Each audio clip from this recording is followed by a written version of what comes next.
O assunto agora é ferramentas avançadas de tecnologia. A transformação digital tem sido uma prioridade para as empresas em todo o mundo, à medida que buscam otimizar processos e melhorar a eficiência operacional. Nesse cenário, a hiperautomação surge como uma ferramenta poderosa. Esse é o tema da nossa conversa agora ao vivo com Antônio de Pádua, diretor de produtos da Scala. Antônio, bom dia para você. Seja bem-vindo aqui ao Jornal do Empreendedor, primeira edição. Bom dia, Bruno. Bom dia a todos os ouvintes e quem nos assiste. Feliz 2024 para todos nós. Obrigado. E para você também, Antônio, o que é que seria aí essa hiperautomação? Bom, Bruno, na realidade, quando nós estamos falando de tecnologia, né, a gente está falando de muitas atividades que são repetidas ou repetitivas, né? Então, você tem lá o pessoal do RH, você tem lá o pessoal do financeiro, que fazem muitas atividades em planilhas ou até mesmo manuais.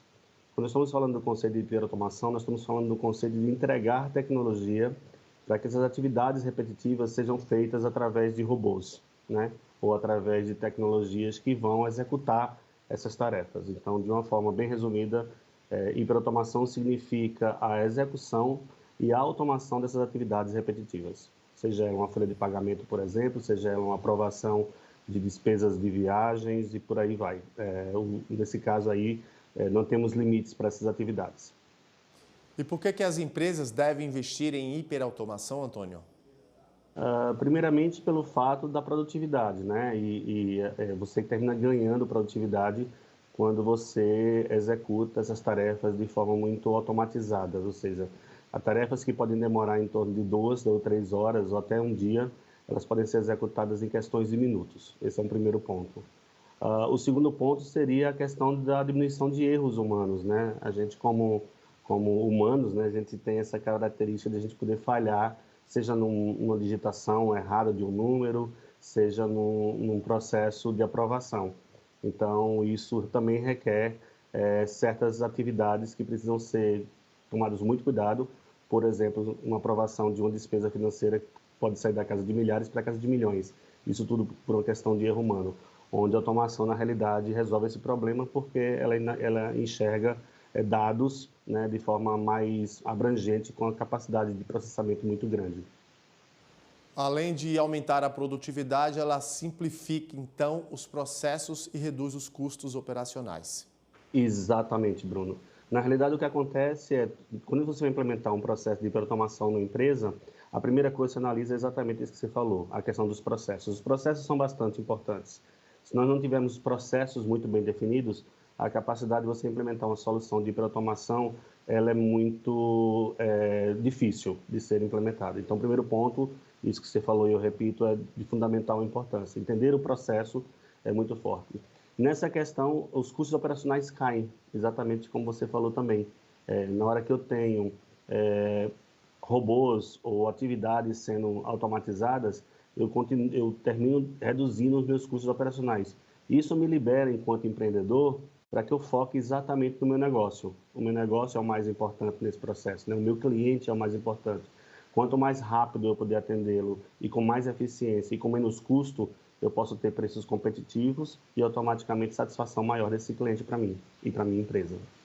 Antônio, como as pequenas empresas elas podem se beneficiar dela, né, da hiperautomação, como aliada na competitividade com negócios de maior porte? Essa é uma excelente pergunta, Bruno. E eu tenho uma resposta boa para ela, porque é algo que a gente escuta muito dos nossos clientes aqui da Scala, né, da Stefanini, né? Primeiro ponto é o seguinte, a tecnologia, ela mudou muito nas últimas décadas, né? A gente tem vivido um processo de transformação tecnológica muito grande, né?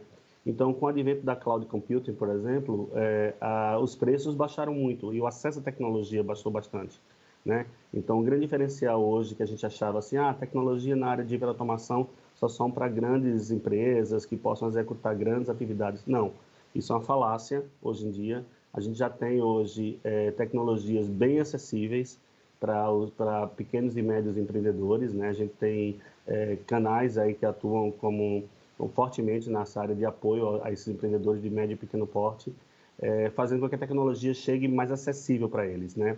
A complexidade também das tecnologias e das ferramentas e das plataformas, elas, nas últimas décadas, eu trabalhei em duas grandes multinacionais conhecidas nessa área de tecnologia, elas eram bastante complexas de serem implementadas, né? Precisava-se de ambientes, precisavam de máquinas, precisavam de recursos, de pessoas extremamente especializadas.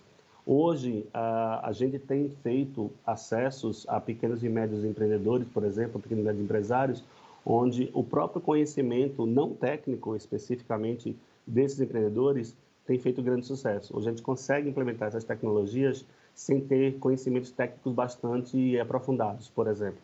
Então, isso faz também com que esses empreendedores consigam entregar e estarem atualizados em termos de tecnologia nesse processo. Ela pode ser implementada em várias áreas da empresa, desde recursos humanos, financeiro, logística, armazenamento. Como é que funciona, Antônio? Isso tudo é um processo sem fim, na realidade. Sim, respondendo efetivamente a tua pergunta, a gente pode implementar em qualquer área da empresa, onde seja possível identificar ganhos operacionais, redução de custo, né? Desde que essas atividades elas sejam bastante repetitivas e executadas constantemente ou diariamente. Não faz sentido você, inicialmente, a não ser que ele faça parte de algum grande processo, mas não faz sentido você fazer uma hiperautomação numa área em que você tem uma atividade a cada 15 dias, uma vez por mês. É importante que você identifique os processos, por isso que eu acho que o processo ele é importante, primeiramente, de ser identificado, para que aí sim, através desse processo identificado, saber quais são os impactos, saber quem são as pessoas que executam, quais são as atividades, quais são as tarefas, a gente consiga transferir isso para a plataforma. Mas sim, a implementação da hiperautomação, ela pode atingir toda a empresa, nos seus mais diversos segmentos e áreas de atuação. Agora, como escolher o melhor modelo de hiperautomação? Essa é uma pergunta relativamente constante no nosso dia a dia, né, Bruno? O que eu aconselho primeiramente, desprenda-se do conceito de tecnologia. A tecnologia hoje está muito comoditizada, né? Ou seja, o que é que isso significa? Ela está aí para muita gente, a gente tem diversos players, como nós chamamos, né? Diversas empresas que podem te ofertar tecnologia. O mais importante nesse momento é você ter uma boa consultoria. Então, identificando a consultoria, a gente fala muito em tecnologia dos três grandes pilares, né? Processos, pessoas e ferramentas, né? Então, se você tiver uma boa consultoria que te apoie nesse processo, que entenda o seu negócio, isso é muito importante, entender o negócio onde você está implementando. A área de saúde, por exemplo, é diferente da área de logística, que é diferente da área do mercado financeiro, que é diferente da área de retails. Então, é importante que essa consultoria entenda o teu negócio da melhor forma possível, identifique quais são esses processos e aí sim a escolha de uma ferramenta ela vem de forma muito natural. E como eu te disse, nós temos diversas plataformas do mercado que podem te atender a custos extremamente interessantes. E para aquele pequeno empreendedor que está em casa aí nos assistindo, Antônio, que está assim encantado com toda essa transformação, né, que a hiperautomação acaba fazendo no ambiente de negócio, como é que ele pode aí na prática já iniciar esse processo no ambiente de trabalho dele?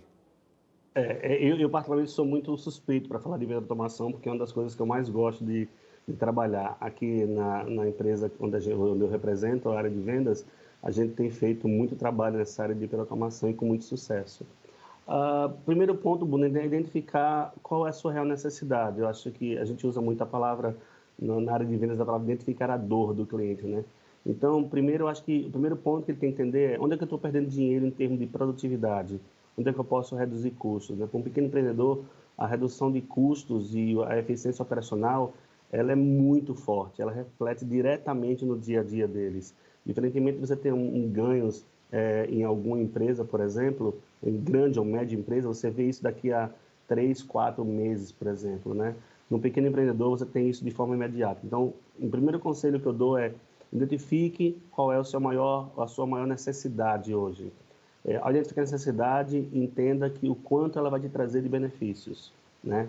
De novo, o apoio de uma consultoria, seja ela de órgãos que apoiam pequenos e médios empreendedores, seja ela de consultorias privadas, ela pode te dar esse direcionamento.